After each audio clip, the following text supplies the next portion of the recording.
Ayun, good morning, good day mga kabiyos. Ngayon papay tayo ng cabin filter ng Philippines Gentry. Ayan. Location yan din sa may passenger driver side. Right side ng driver. Ayan. Paano siya tatanggalin? Susungkitin lang doon sa ilalim. Meron siyang tawag ng ipit na nakakakarang bukol. Kailangan mo lang itulak para may angat. Yun, takip ng filter yung natanggal kanina. Tapos na tanggalin yung pinaka-filter mismo. Yan, sobrang itim. Sobrang dumi. Medyo may na pala yung aircon, tsaka hindi gano'ng malakas yung buga ng blower. Yun, dahan-dahan linisin at least papano bago ilagay yung bagong filter, malinis yung ibubuga. Labit lang ng basahan, malinis, lagyan ng kunting tubig. At least paano matanggal yung alikabok na dumikit. Dahan-dahanin lang siya hanggang matanggal yung alikabok. Sa loob, kahit sa labas na rin, pwede na linisan para at least total linis na siya. Mas maganda kasi pag kayo talaga yung gumawa, kasi mas maganda yung pagkakalinis. Kayo mismo yung makakita, kaya linisin nyo na rin yung mga maudumi. Yeah guys, sa ibang mga shop na ano lang yung linisan nyo na gagawin nila. Kaya yun, linisin mo maigi para mas maganda. Ayun, lalagay mo na yung filter.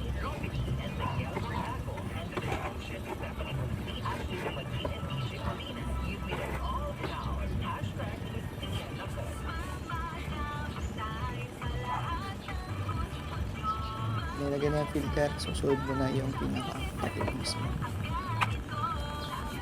Nasan mo rin yung takip para hindi sayang ng oras. Yes.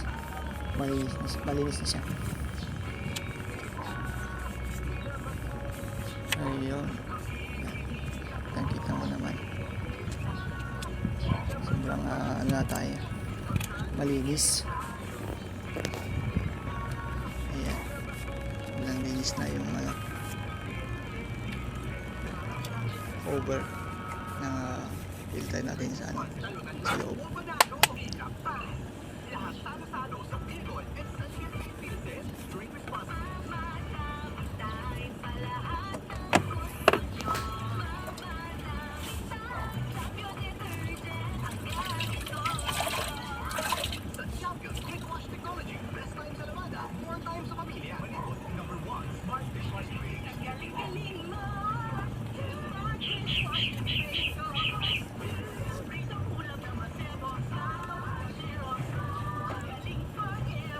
Yun, sabi ko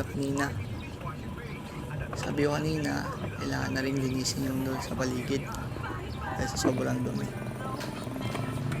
At yun, babalik natin yung pinaka cover niya. Paano mo siya tinanggal? Unang step doon din yung gagawin.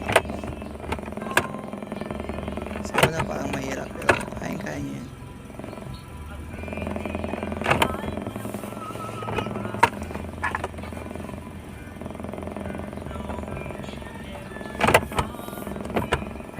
Ayun, ayos na siya. Sunod naman, labas filter naman yung sa air filter. Ayan, bali naluwagan ko na kanina, i-demo ka lang kung paano siya babakasin. Ayun, may mga clip din siya sa gilid-gilid, kailangan mo lang siyang sunggitin. Pero Pero abot naman siya kahit paano. Kaya mahirap siya tanggalin, hindi mo naman itabi yan.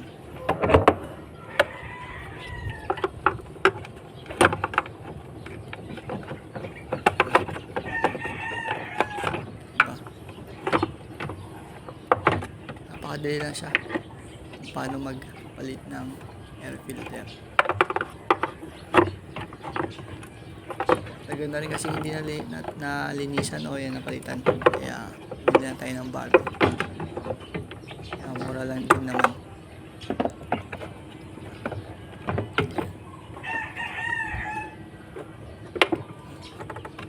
O siya, dumi. Yan. Papayin natin yung bago. Makikita mo yung pagkakaiba ng bago tsaka yung sa pinakaluma. Dahil sobrang linis yung bago. Yan, bago siya ilagay, kuha ng pamunas, basahin, higain, and then linisan sa loob, sa gilid, mga matatamaan, kaumandar na yung makina. Iwas suction sa malulumi. Kaya na rin linisan na maigi.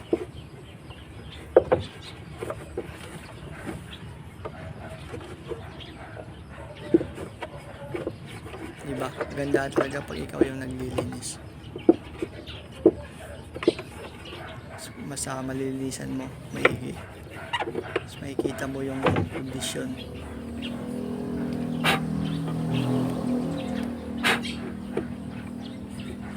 Yan.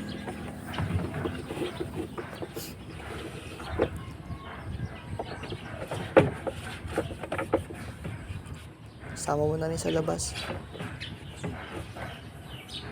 Ay sa linis na lang. Maganda rin tignan.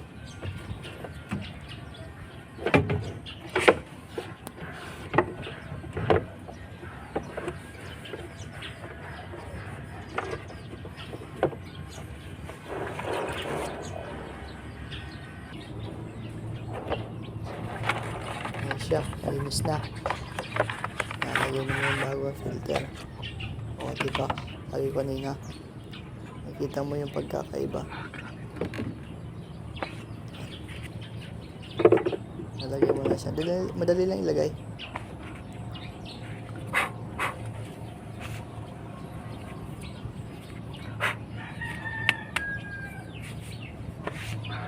Check mo rin maigi, malinis din ilalagay mo. Para hindi masayang yung trinabaho mo. Ayan. Nalagay mo lang ng ganyan. Patong mo lang. Tapos, babalik mo lang. Diba? Napakadali lang. Kayang-kaya nyo yan. Yun lang kung paano palit ng filter. Air filter. Gusto mo nilinisan. Yun, hindi yung gagawin mo. Paano mo siya binaklas. Hindi na. Gawin na hindi yung gagawin mo. Ayan siya.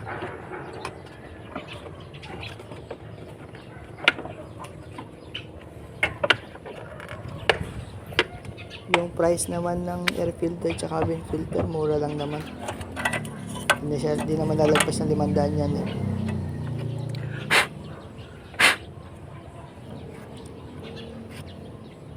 Yan, mura lang. Kung kaya na magpapalit na filter, makakatipid pa kayo. Diba? Sensor yan. Malinisan, kailangan malinis na rin para maganda yung pagka-pick up. So, mag-higpit na. Pitan mo na lahat kung ano yung ginawa mo kanina. Yung luwagan mo. So, ano yung higpitan mo. Ayun siya. Ayun lang. Wala pa isang oras. Tapos na. Saglit lang yan.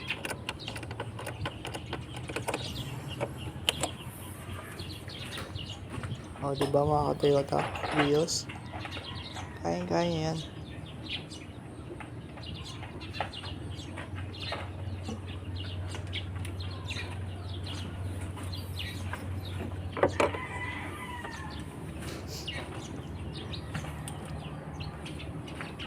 Buksan lang na maigi para maganda siya.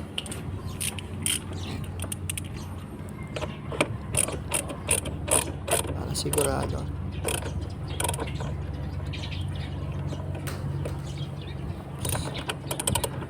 Ayan.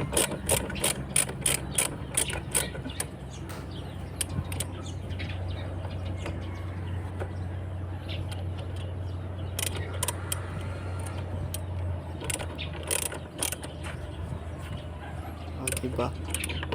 Hindi ka napagasto ng mas mahal. Kaya mo naman pala. Susundan lang yung ginawa natin video.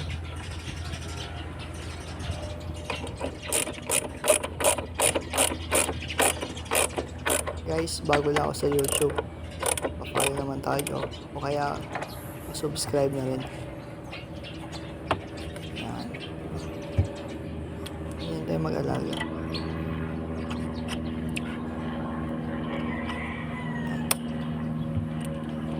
Guys, salamat sa panonood. Yan na, win now. Sa aking munting video. Salamat.